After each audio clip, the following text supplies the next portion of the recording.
I never believed in fate until the day I accidentally walked into the wrong coffee shop and changed my entire life forever. You see, I was supposed to meet my college friend Sarah at Starbucks on 5th Street, but somehow I ended up at this tiny family-owned cafe called Maria's Kitchen 3 blocks away. I was running 20 minutes late, stressed about a job interview, and honestly just wanted to grab my usual vanilla latte and sprint out the door. But when I pushed through that weathered, wooden door, something felt different.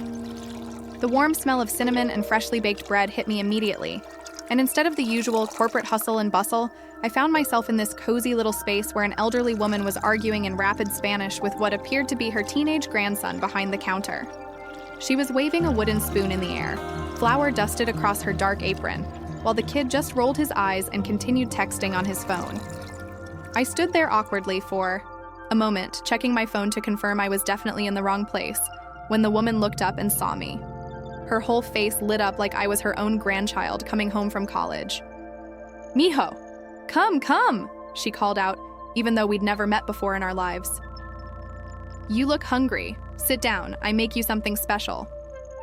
Now, I should mention that I'm typically the kind of person who follows plans to the letter. I had my interview outfit pressed, my resume printed, my talking points memorized. But something about her genuine warmth made me pause.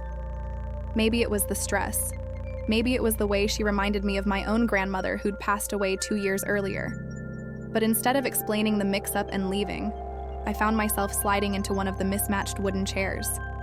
The teenager behind the counter, who I later learned was Diego, looked up from his phone with surprise. "Abuela," he said, "he's not family." But Maria just waved her hand dismissively. Family is not just blood, mijo. Family is who you choose to care for. And with that, she disappeared into the kitchen, leaving me sitting there wondering what I'd gotten myself into. What happened next changed everything.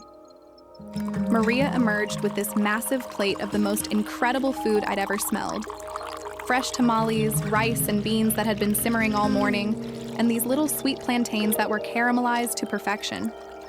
She set it down in front of me with such pride, like she'd been cooking specifically for me all along. "Eat," she commanded, and honestly, I was too intimidated and too hungry to argue. The first bite transported me back to childhood Sunday dinners at my grandmother's house, when the whole extended family would crowd around her tiny kitchen table and share stories and laughter until late into the evening.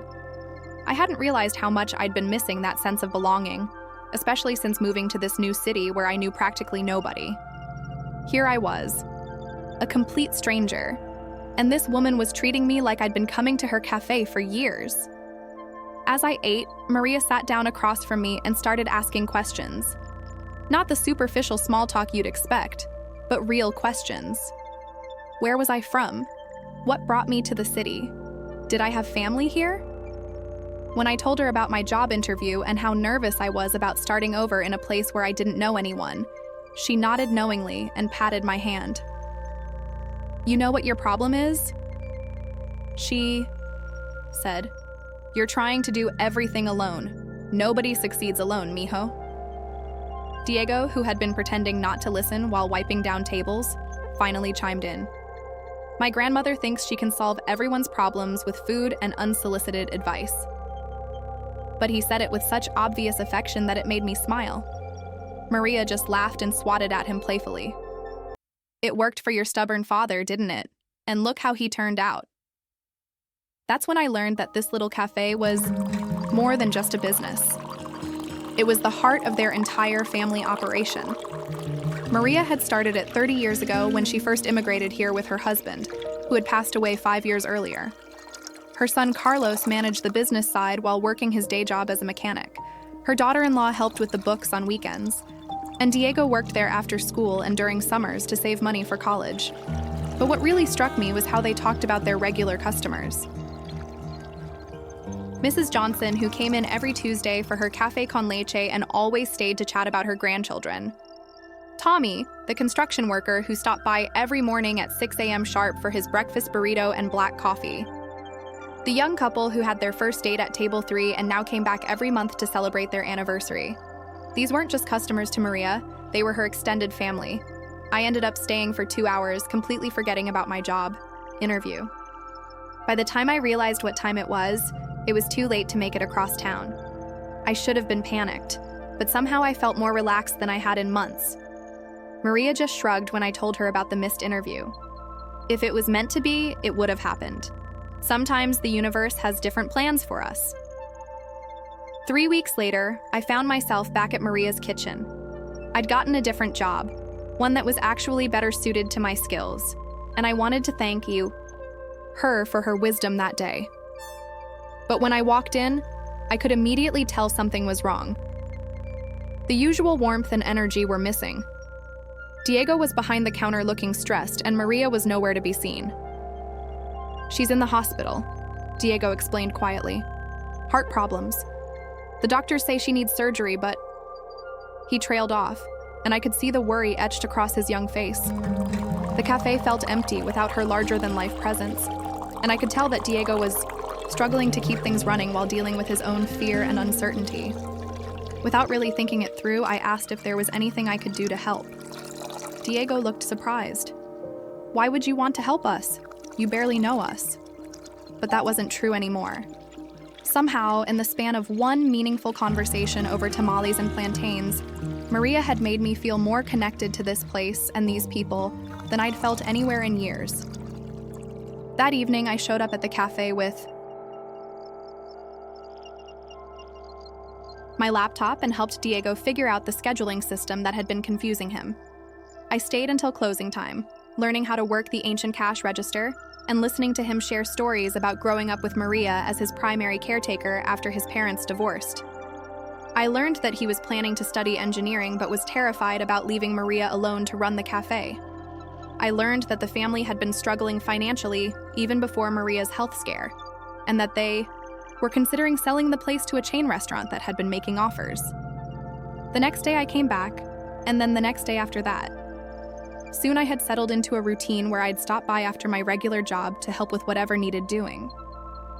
Sometimes it was helping Diego with his math homework in the quiet afternoon hours between lunch and dinner rush. Sometimes it was accompanying Maria's daughter-in-law to visit suppliers and translate when her English wasn't quite sufficient for.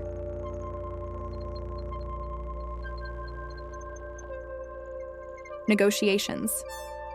Sometimes it was just sitting with Maria during her recovery, reading her the newspaper or listening to her tell stories about the early days of the cafe. But the most meaningful moments were the evenings when the whole family would gather around one of the tables after closing, sharing a meal and talking about their day. Carlos would update us on his latest automotive project. Diego would complain about his chemistry teacher, and Maria, even from her wheelchair during recovery,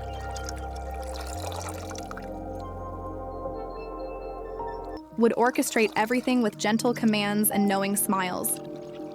They included me so naturally in these family moments that I sometimes forgot I hadn't grown up sitting at that very table. 6 months in, when Maria was finally back on her feet and the cafe was running smoothly again, she pulled me aside one evening. "You know," she said, "when you first walked in here, I could see in your eyes that you were lost. Not just physically lost, but lost in your heart. You were carrying around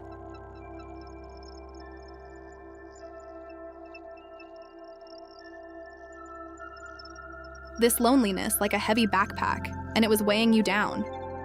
She was right, though I hadn't fully realized it at the time. Moving to a new city for career opportunities had felt exciting on paper, but the reality of starting over without a support system had been more isolating than I'd anticipated. "But look at you now," she continued. "You found your way home, didn't you? Not to a place, but to people who care about you." And she was absolutely right. Somewhere along the way, between learning Diego's class schedule and helping Maria plan new menu items and listening to Carlos's endless car stories, I had found something I didn't even know I was looking for. I had found my chosen family. The following year brought challenges that tested all of us. Diego struggled with his college applications and the pressure of trying to be the first in his family to attend university.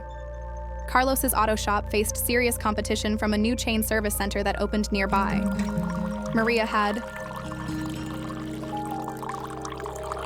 another health scare that landed her back in the hospital for a week. And I faced my own crisis when my company went through layoffs. and I found myself unemployed just as I was starting to feel financially stable. But here's what I learned about real family during that difficult time. They don't abandon you when things get hard. When I lost my job, Maria immediately offered me more hours at the cafe, even though money was tight for them too. When Diego was stressed about his college interview, I spent hours helping him practice his answers and driving him to campus visits. When Carlos was worried about competing with the chain service center, we all brainstormed ways to emphasize the personal service and community connection that the big companies couldn't replicate. We became a team in the truest sense, supporting each other through setbacks and celebrating each small victory. When Diego got accepted to his dream engineering program with a partial scholarship, we threw a party at the cafe that lasted until 2 in the morning. When I landed a new job that actually paid better than my previous one, Maria insisted on cooking my favorite meal to celebrate. When Carlos's auto shop not only survived the competition, but actually grew by focusing on building relationships with customers, we all felt genuinely proud of his success. But the moment that really crystallized what this family meant to me came during my second Christmas with them. I had been planning to visit my biological family back home, but a winter storm grounded all flights for 3 days. I was feeling sorry for myself, stuck alone in my apartment, when Diego showed up at my door with a plate covered in aluminum foil. "Abuela says Christmas dinner doesn't wait for anyone," he announced, "and family doesn't let family eat reheated pizza on Christmas." I spent that Christmas day in the cafe with all of them, plus Mrs. Johnson, who didn't have family nearby, plus Tommy, the construction worker whose own family lived across the country, plus the young couple whose families had rejected them for their interracial relationship. Maria had somehow sensed that all of us needed somewhere to belong that day, and she had created space for each of us at her table. As we sat there sharing stories and laughing over Maria's famous flan, I realized that this was what family really meant. It wasn't about shared DNA or childhood memories or obligation. It was about choosing to show up for each other, day after day, through ordinary moments and extraordinary challenges. It was about creating a space where people could be authentically themselves without fear of judgment. It was about love that was freely given rather than expected or demanded. Today, 3 years after I accidentally walked into the wrong coffee shop, Maria's kitchen has become the center of my world in ways I never could have imagined. I've been promoted to a sort of unofficial general manager, helping coordinate schedules and inventory and marketing while keeping my day job. Diego is thriving in his engineering program, but still comes home every few weeks to help out and catch up with everyone. Carlos has expanded his auto shop and regularly sends customers over to the cafe for lunch. And Maria continues to work her magic, turning strangers into family members with nothing more than genuine warmth and really incredible food. But beyond the day-to-day operations of the business, this place has taught me something profound about what it means to build a meaningful life. I used to think that success meant climbing the corporate ladder and accumulating achievements and possessions.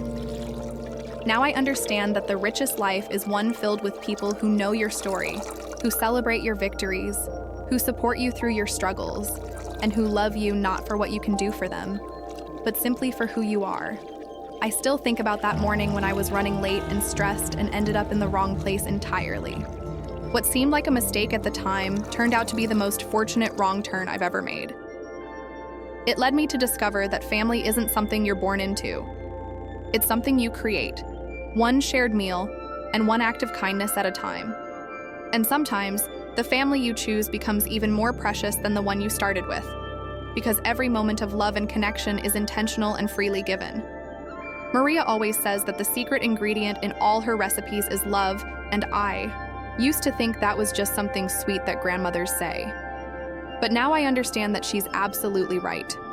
Love is what transforms a collection of individual people into a family.